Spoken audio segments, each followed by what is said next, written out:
The National Association of Realtors, NAR, is the largest association in the United States, representing over 1.4 million members involved in all aspects of the residential and commercial real estate industries.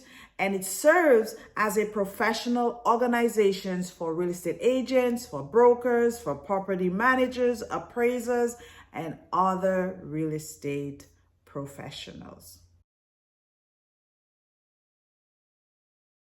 If you have not heard the news yet, then you're going to hear it here. But we know that NAR has been involved in a lawsuit. And so they have finally settled. They have settled on that lawsuit. And I don't know, most people thinking, is it a good thing? Is it a bad thing? There are two sides to every coin.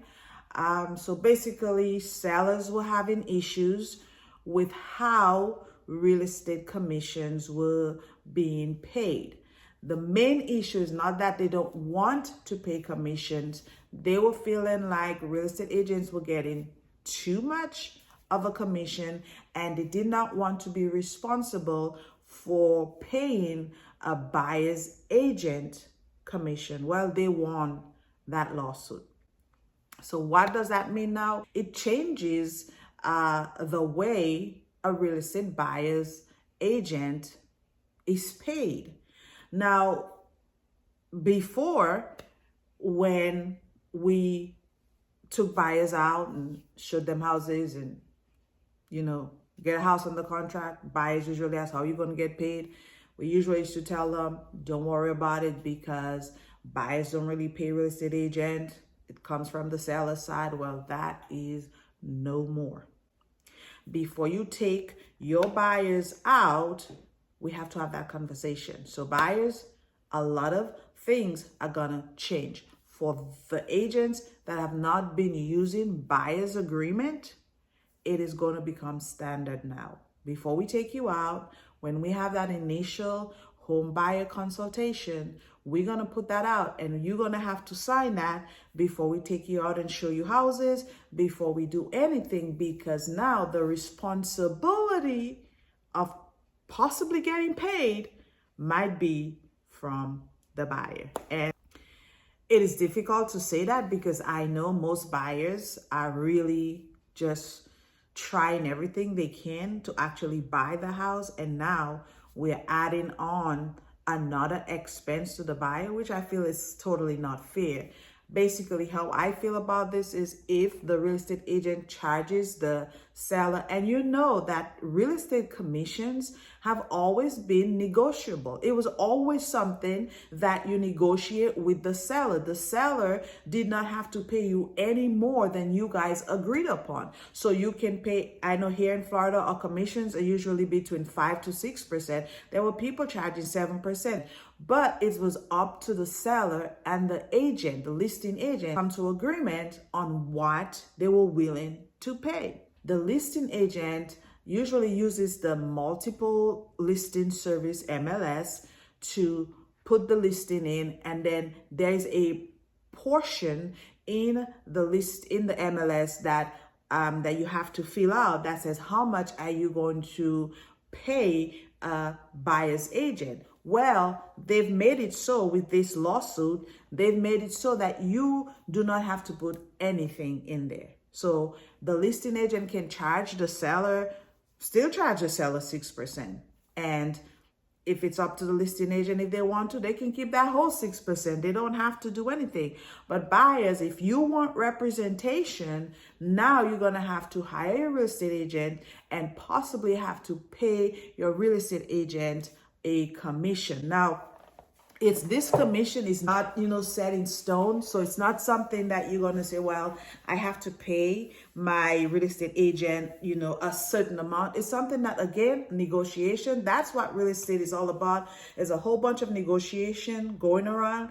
So basically, you and your agent sit down, talk about what you're comfortable with paying a real estate agent should the seller not be willing to pay. Now, something that is now having to be negotiated outside of the MLS. So before we take you out to see a house, we have to make sure that the agent is gonna be paying a commission on this, or you, if you decide to put an offer on this house and the offer gets accepted, you'll be willing to pay a commission on this. It can be a flat fee, it can be a percentage of the purchase price or your offer price, but it's something that you have to be talking to your real estate agent about. Whenever you go out there, make sure that you guys are signing the buyer's agreement, that you are reading the buyer's agreement. And now that speaks of transparency as well.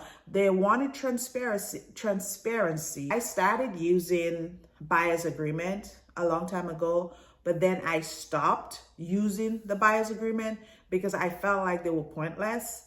But now we have to take it back up again. Reason why I felt it was pointless, because I am the kind of agent that want people to want to work with me and not feel bound by working with me. And the other thing that's going to happen now is you can't just jump ship, right?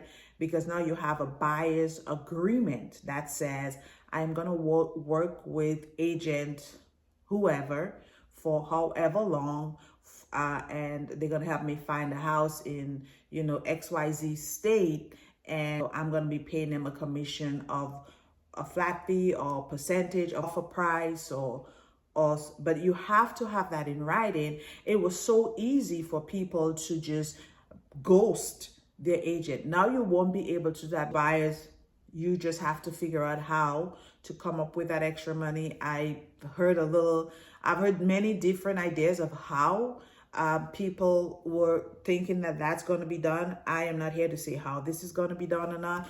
I just know that it is a conversation that you have got to be having with your real estate agent before you go out to see houses.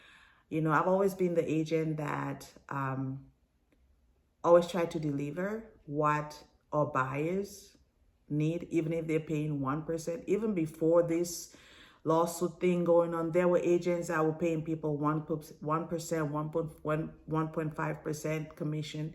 And if that's the house the buyer wants, then that's the house we're showing them. So I am not sure how the basis of all of this applies.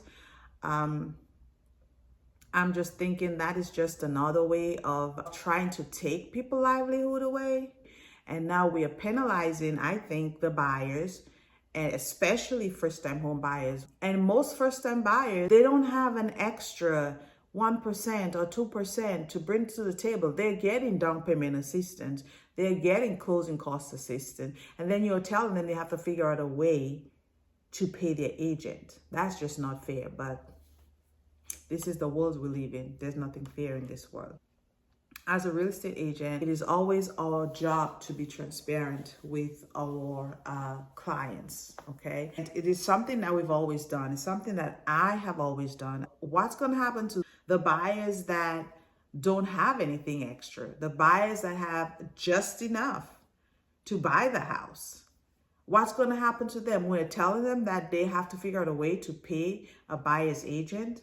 I think this whole thing should be sellers, negotiate with your listing agent. Your listing agents that's charging 7%. They're listing agents that charge a percentage plus another fee on 7% plus $4.95. Or negotiate with your listing agents, and then listing agents now is free. Now, if you tell me the listing agent is free to put whatever they want in there, I'm fine with that. What happens to the listing agent that actually charges the seller? Because it doesn't say that they can change their commission, because again, commissions are always negotiable. So it doesn't say that they can ask a certain amount. So they can still go to the seller and ask them for that 6%. I'm going to list your house. I'm going to market it. I'm going to have a listing plan. I have all of this going. And if your house doesn't sell in a certain amount of days, I'm going to buy it myself. All this kind of stuff going on. And they still get that 6%, and they can still choose to keep that whole 6% and not split that with somebody that would possibly bring in the buyer. But that's just my 2 cents. But yeah, there's a lot of things happening right now in the real estate market, and a lot of agents are wondering, especially those that works primarily with buyers, are wondering how this is going to pan out. Buyers and sellers are going to still need representation. And if we provide them value, they would still hire us, and we'll still get paid somehow. So we have to keep doing what we're doing. We have to keep believing that this thing it's not completely past yet. I think this doesn't start till the middle of July. The buyers need help navigating the process. That's why we offer value. That's why we're here to help them go through the inspection period, go through the appraisal period, go through renegotiating with the seller if you get an inspection that came back bad. So you tell them they either need to pay the real estate agent or hire an attorney. These changes were designed to increase transparency. That's what they say: transparency, promote competition, and address the concerns raised by the plaintiffs regarding commissions, structures, and buyer's agent compensation. It is no longer mandatory to put into MLS compensation for a buyer's agent. So, we usually always said that we've made videos on it, that buyers, you don't have to pay commissions. I've had buyers ask me before, when the first initial call, and I want to buy a house, and what do I do? And the next question was always, then how are you going to get paid? And it's wonderful that they're thinking of that, because they understand that nothing is really free, right? And we used to always tell them that, well, you can relax, because you don't really have to pay us anything. Usually our compensation usually comes on the seller side. Well, that is going away come mid-July, I think. And buyers, it may be up to you to pay your agent. That does not mean that agents are not going to get paid at all. That does not mean that every listing in the MLS now is going to be a big fat zero. I don't think that that's what it means, because I still think that realtors are really great people, and they know that it takes both sides to make the deal work. They know that it takes a listing agent and a buying agent. Side agents are going to do what's best for their sellers and what's best for their buyers. I believe that we'll have situations where a seller just does not have any extra money, and so the commission will have to be really small, and because the commission is small, there's just no room to share with another agent. Unfortunately, buyers, it looks like they're going to be throwing that on you. When you are having a home buyer consultation, your real estate agent is going to present you with a buyer's agreement. This agreement is going to state that you have hired the real estate agent to represent you in the transaction of purchasing a home for whatever amount, and all of that is going to be discussed before your agent takes you out to show you homes. Before, you could find a home on Zillow, call your real estate agent, and they could go show you the house. Now, real estate agents wants to know how they're going to get paid before they take you out to show you the house. Make sure that you're understanding what you're signing. So moving forward, buyers, I want to encourage you to stay informed about what's happening in the real estate industry. I want you to consider the benefits of using a real estate agent. It is important for you to do your research and your due diligence in home buying.